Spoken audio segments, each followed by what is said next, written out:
Welcome back, everybody. I'm Ethan Bianchi. We have a very special guest here today. He's the coach of both the men's and the women's tennis teams at McClatchy, Coach Willard, ladies and gentlemen. Welcome on, Coach. Thank you. First off, how have you been? How's your family been in the pandemic? Hopefully you're all doing all right. Oh, yeah. Just most recently, the smoke has been a problem, but we're getting over that. Yeah, it's been a few rough days the past couple. All right, first question. You're one of the few coaches at McClatchy that pulls double duty. You coach both the men's team and the women's team. What is this like doing this? Well, it's a challenge. That's one clear thing. You don't get as much time off as some of the people who do one sport, but because the seasons do have some separation, in the girls, normally we start on August 8th, and then we end first week in November. And then we start up again in February for the boys team, and they end first week of May. So it isn't a really long season, and there is enough rest time between there. The girls team tends to have an advantage, and we're able to probably do more with them because there's the weather is really good in the summer. There are no rainouts, and we have a lot of daylight. So we run the 2-hour practices after class, and we can have matches afterwards. We don't ever really have any missing dates. On the other hand, on the boys team, they don't really get much conditioning before February because it's cold and wet outside. So they come out with a disadvantage. We have to treat them a little bit differently. And quite frequently, the people on the boys team have to, sometimes they're players that are on another sports team like basketball or soccer. So that affects us too, because I have to wait for those players to finish their winter team. But otherwise, aside from the rainouts and the cold weather and the fact that some of the boys don't get to join as soon as the official practices start, they're both a lot of fun. We've had great success with both teams.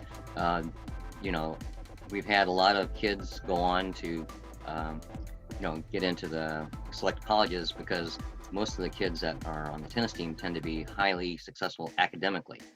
So, is this academic success? Is this something you try to preach as a coach, that you try to teach them to achieve in the classroom as well as on the court? Actually, I don't have to do much advising because the parents, I have to admit, have done a really good job with 89% of the kids.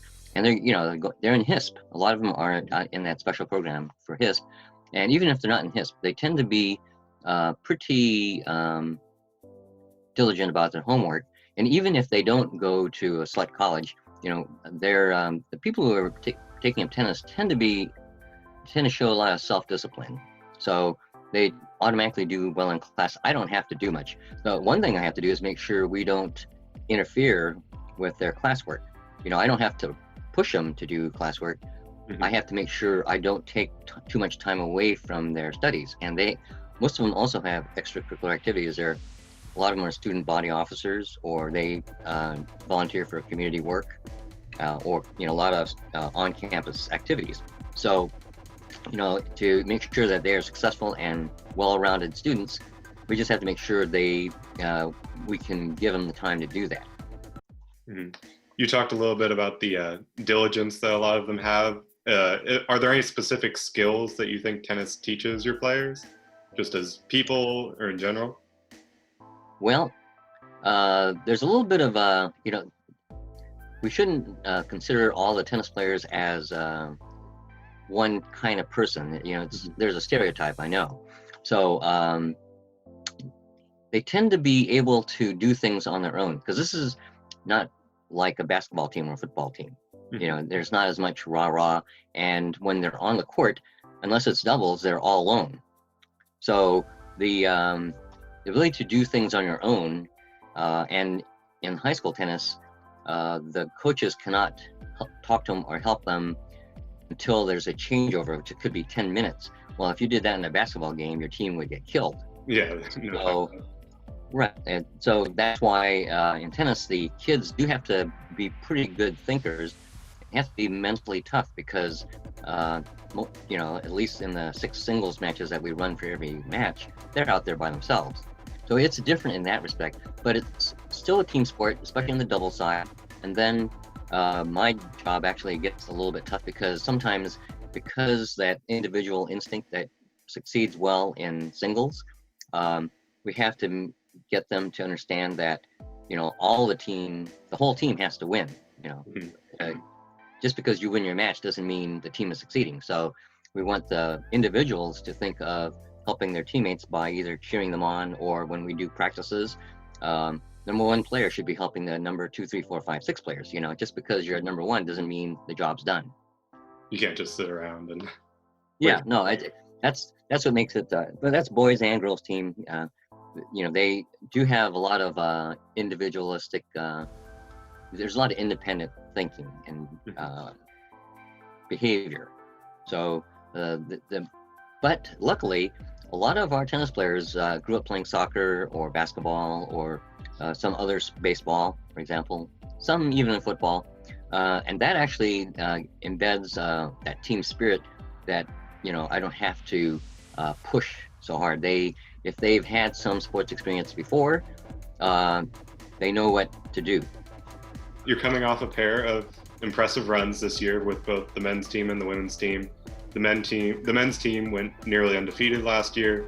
Can you speak on the successes of both these teams, both in last year and before? Yeah, I'll go to the boys team first because last year, this is before the pandemic, 2019 season, we actually reached a peak, getting ranked 3rd in the section, which actually, in my recollection, is the highest we've gotten in Division 1, because we actually were in D2 for a long time. Okay, so in fact, it didn't seem possible because we beat Davis High School and we beat Rio Americano High School, which 10 years ago we would be lucky to win a match. We'd lose 8-1 or 9-0.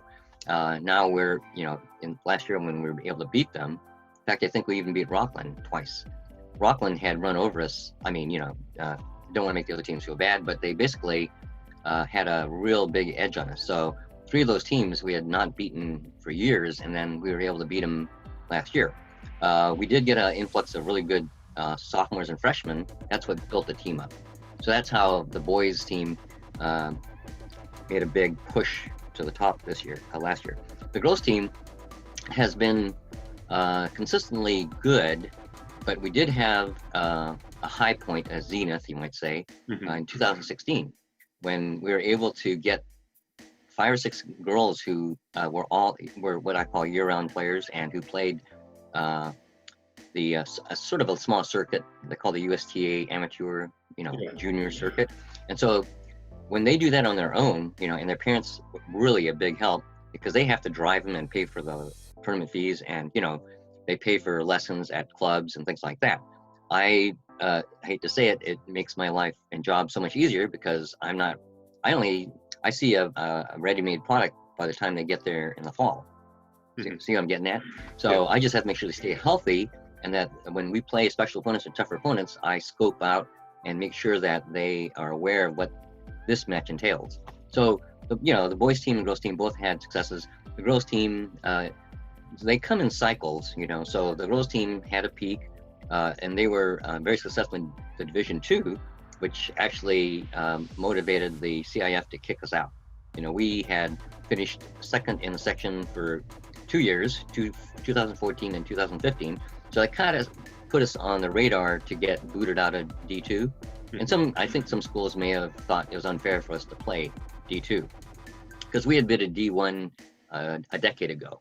So, we had kind of had a lull. And then in 2016, we finally won the section title in D2, and that pushed us out. So it's been a lot tougher because now we're facing teams that are heavily loaded with club players and year-round USTA players like St. Francis. So do you think these club players are the factor behind the shifting landscape in both the boys and the girls of how teams are going up and down? In high school, If you get 2 or 3 players that play year round and they're basically, those kids actually on these club players, year-round players, they actually start at 12. Mm-hmm. I get them at 14. So they've been playing some high-level tennis for 2 years before they step on campus. So any school that has that kind of situation has an automatic edge.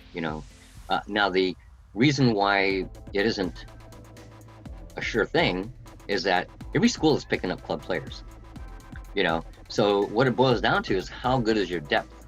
If you have a lot of good players, they don't have to be club players, but good athletes that are willing to learn and are really diligent, they show up for practice every day. And, so when you get the depth, you can offset, in fact, Laguna Creek was an example. They had 2 players that are ranked in the state or Northern California, and they were able to beat us. And then what happened in 2019 and 2018, we actually picked up enough players to give us a really strong bench, and our doubles teams got really good. So we increased our depth, and even though they were able to pull off 2 wins, the 1 and 2 matches, we won 7-2 or 7-2. Those are their top 2 players are the only players that won. See, so if you can fill in, get more depth, even though they're not as good as their top player, you still can win. So kind of going back to what you were saying earlier about how one individual can't make the team, it has to be a team effort. Yeah. Yeah. Oh yeah, that's true. Exactly. Yeah. In fact, that's why you can't really sit on your laurels. If you could even have the best player in the whole darn conference, and you could come in 3rd or 4th, because he can only win 1 point for you. He or she. The girls' team, you could have the best player in the state, and you could lose 8-1. So you talked a little bit about these club players, the rise of players that are starting at younger ages and playing year-round. 2 decades ago, this was the Williams sisters, Venus and Serena. Now there's new young stars like Coco Gauff, Naomi Osaka. What do you think as a youth tennis coach about this rise of younger and younger players being prominent on a world level? Well, actually, on the girls' side, it's really positive. Even on the boys' side, the fact that the diversity, when the Williams sisters came out, and Coco Gauff and Sloane Stephens and Madison Keys, you left a few names out. Those are African American players, right? Now that actually should push or appeal to more minorities to play the sport. Now, that's actually a good thing, because the sport had been declining in popularity, because I will admit that soccer has drawn a lot of the same kids that play tennis. Now, if the 2 sports could be on different dates, or that you didn't have to spend all season on one of the teams, then we could share the wealth. But because soccer has become so hard to play, so competitive, the coaches want their soccer players to play year round. So they get them all year, and then they got to quit tennis. It's those rare, they're a smaller segment of kids that would have been tennis players, can stay and play both. So the fact that these young stars, especially minority players, does help, because that's a pool of talent that really has not been tapped, and we're seeing a few more in the junior ranks. We could always use more. What inspired you to coach and join the sport in general? Were there any specific players or a specific group that? Well, this will sound ridiculous, but when I was in school, I didn't actually play in junior high like some of the kids do now. I was in high school, and I was playing a friend in ping pong, and he thought he was good, and I beat him. It didn't matter. Then he says, "Hey, he wanted to beat me in something," so he says, "That okay?" And he had already played for a couple of years. He goes, "Hey, I challenge you to play tennis." So, okay, I said, "What the heck? It's just a bigger table. I'll play on the court with you." And I got lucky. I actually beat him, and then I thought about it, and I go, "Heck, that guy's been playing 2 years, and I hadn't played. I just picked up the racket and I was beating him." I go, I could almost play this sport. So, I played another year in high school, and then 2 years at Sac City College, and I really loved it a lot. This is why you want to have older players mentor you, they encouraged me. All the coaches I had in high school and at Sac State College, and even UC Davis, I didn't get to play for the team, but the coaches said, keep playing. You actually are doing well. You should, you're not going to play on my team, but we like your spirit. So I kept on getting encouraged. I said, gosh, this is fun. So I took it up, and I actually got kind of obsessed with it. So I played tournaments after I graduated from Davis and even through grad school. And I actually helped pay for my tuition by, working as an instructor, tennis instructor. So, it was rewarding economically and ego-wise, because I was actually winning matches. And then finally got married, had kids, and got a career that took me away a little bit. And then when I retired, well, actually, the other thing that got me into coaching was my oldest son got into his at McClatchy. And after his freshman year, he had a different coach. I just came and watched the matches, one of those helicopter parents, Yeah, the team. So anyway, but I actually knew a bunch of the players because I had worked with them because they knew my son, my oldest son. So unfortunately, in that freshman year, the coach there decided to retire suddenly, or quit. So the assistant coach, who had actually played with me a bunch of times, said, gee, you're already here watching your son play. Why don't you just become the coach? Well, there's a difference between watching your son play and working with 10 other kids. But, he was really serious. So I said, okay, I know I'm getting into a lot of stuff here, but you guys need help, I'll do it. So I did the coaching for the boys team, and then the girls team coach, there's a good old guy named Rich Sarkeesian. He was a very well appreciated and successful coach, but he had some health issues. So as soon as he realized he couldn't handle the physical demands, he said, hey, I need a co-head coach. So I worked with him for 2 years, and then he got well enough to move to Hawaii. So, I thought he was going to take it back, and then I'd be free just to do the boys team. Well, lo and behold, I think his wife said, hey, you have an out card here. You got someone to take over the boys team. We can move to Hawaii. So they bought, they have a house in Hawaii, and bam, they're gone. And I'm sitting there going, I don't know if he planned it, but I'm now the coach of both teams. So that's what happened. So they basically just left you stranded as the coach. Well, I actually enjoyed it. See, there's a bit of overlap. While I was coaching some of the kids on the boys team before I became the coach, I also had coached some of the girls on the girls team before I became a coach. So, I knew some of the players, and they actually, and the 2 years I did with Mr. Sarkeesian as the co-head coach, made me familiar with the kids, and, enough of the kids felt comfortable that I said, they said, this is easy, you should, and also we kept all the assistant coaches, so if they wanted to ignore me, they could do it, but, it was a familiar atmosphere, so this transition was fairly easy. That's good. What was it like coaching your son? I mean, I've heard that there's some father-son dynamics that works. There's some where it doesn't. What was it like for you? Well, I took the advice of my, I have a lot of friends who have kids that were tennis players, and they were sons of tennis players too. One of the pieces of advice was don't coach your own kid. So people wonder, one of the reasons for having a lot of coaches on the team, assistant coaches, and I made sure I got pretty good assistant coaches. I inherited several from Coach Sarkeesian, so that was luck too. But I automatically assigned one of my assistant coaches to both of my sons played for McClatchy. Each time that they played for my team, I had an assistant coach coach them. So I guess I ducked responsibility. Is it, well, the only hang up here, and I may have been overly cautious, I always tried to avoid that problem of favoritism, the appearance of favoring your son. So at least in both cases, I may have been too harsh on them. I didn't give him breaks because I said, well, it looks like because you're the coach's son, you're going to get that. So in some respects, I did the reverse. I actually may have given them less consideration, and they had a little bit tougher life because they were my sons. So it may have been, it was actually to their disadvantage in some respects.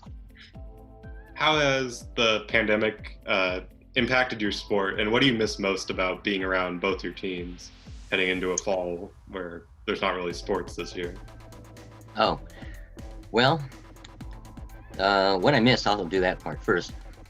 I did miss the boys team finishing the spring season because we had a really good team, and some of them are going to graduate, and they missed the chance to win the Metro title and go far again to the section. So, because they're not coming back, they won't ever see that run at the section again.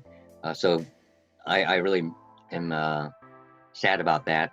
And also, we didn't get to have those, like the yearbook pictures, the end of year party, and just all the enjoyment of playing those matches. So I missed that. The girls team finished in the winter, so they didn't lose it. But the big deal now is that the girls team is really disadvantaged and challenged because they closed the tennis courts at the school.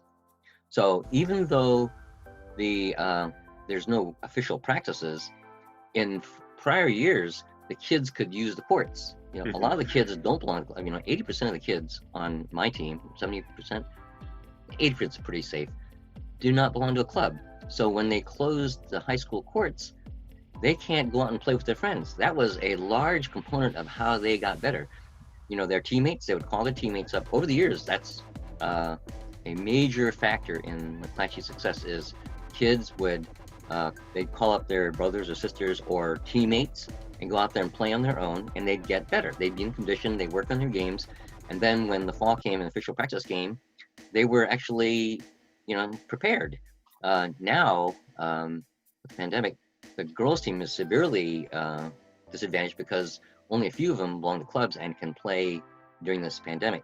The boys team is similar in that way in that they have like 4 to 6, maybe 6. So that's why the boys team is a little bit better right now. They have 6 or so players at our regular club players. They're in academies or in training camps, so to speak.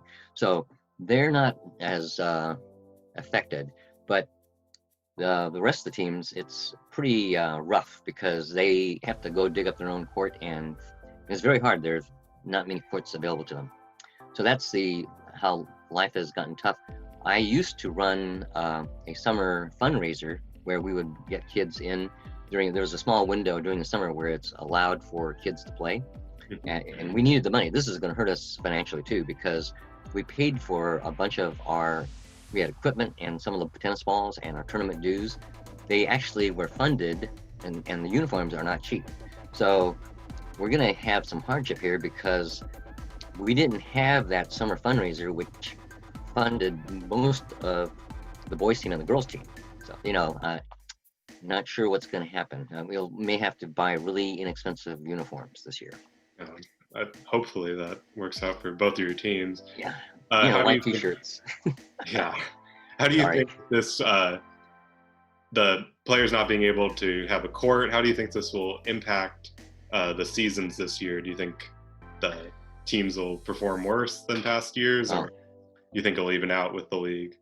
Well, there's an absolute standard or comparison versus a relative comparison.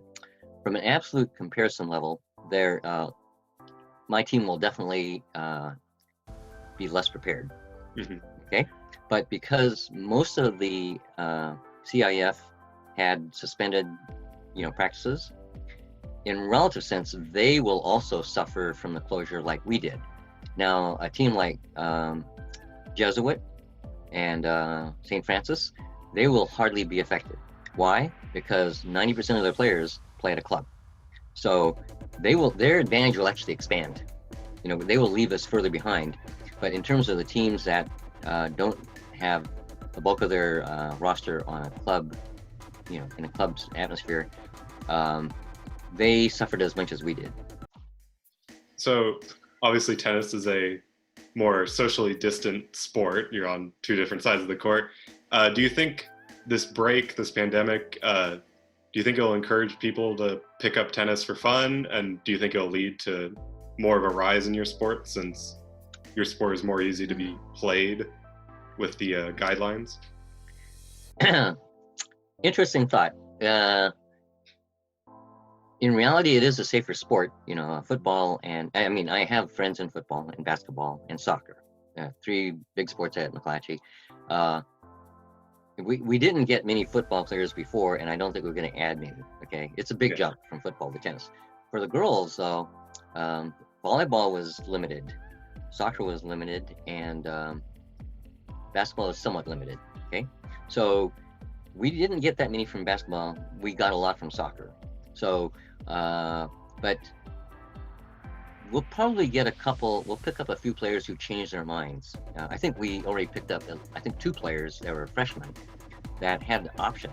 Now, the other unique part of the 2020-21 season is that the CIF postponed all fall sports into the spring, basically, winter and spring. And so now tennis overlaps the same time as soccer. So before, I mean, that did force kids to make a decision whether they're going to do soccer or tennis. So I will lose a couple players to soccer now. I will gain a couple players and I'll lose a couple. So even out a net loss in the end. I hate to lose any of them, but yes, you got a point. It's a net loss, but I would rather keep them all. Yeah, you'd rather add some players or at least keep the ones you have. Yeah. Finishing it off here, I know a lot of people, some of the coaches I've talked to have picked up new interests or hobbies during the pandemic. Have you picked up any?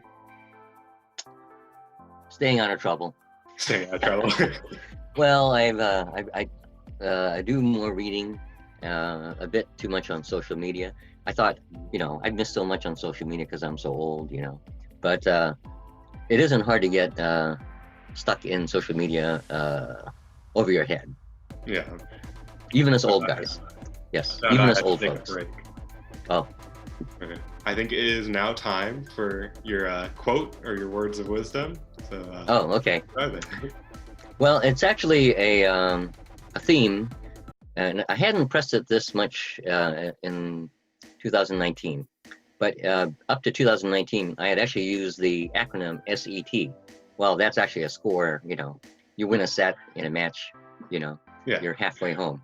So I hijacked SET and I made the acronym mean. I turned it into an acronym: S for sportsmanship, E for effort, and T for technique. Now, because those are 3 things I have to remind kids of all the time, because sometimes you have to balance them. It's easy to forget one. It's hard to do all 3, especially the sportsmanship one. Our kids are generally very good, and I just have to remind them of it now and then, because not every kid is as disciplined, okay? So the sportsmanship part, I have to remind for the kids who are kind of wild. And then the effort part, because actually I don't have to remind them as much about the effort part. And then the technique part is the 3rd pillar, you might say, 3rd leg of the stool. So, but if, and I let the parents know that too, because sometimes they wonder, why did you do that? And I explain that we're trying to imbue the kids with sportsmanship, because after, they represent the school, and I want them to give a very positive representation of the school, and they will meet these people after they graduate. Some of these people you might run into in your career. And then the effort part, you don't know how good you will be unless you put in the effort. And a lot of what tennis is, how good can you be at this one sport? And unless you put the effort in, you will never know that. And then the technique part is partially to make you better now, but also helps you prevent injuries when you're 60 or 20 or 30. Some kids pick up style and forms that work for 1 year or less. But if you tear your rotator cuff or have major wrist injury because of the style you played, because you didn't adopt the correct technique, you're not going to be playing more than a year or 2. And I'm saying you ought to have good technique to win, be efficient, and then be able to play at 60. If you reach 60. Yeah. All right. Thank you so much for Coach Han for coming on, talking with us about tennis, life, some advice, and his past on this. It was a pleasure to have you on. I had a great time. I hope you did as well. I did. Thank you for coming on, and come back next week for the next interview. Thank you.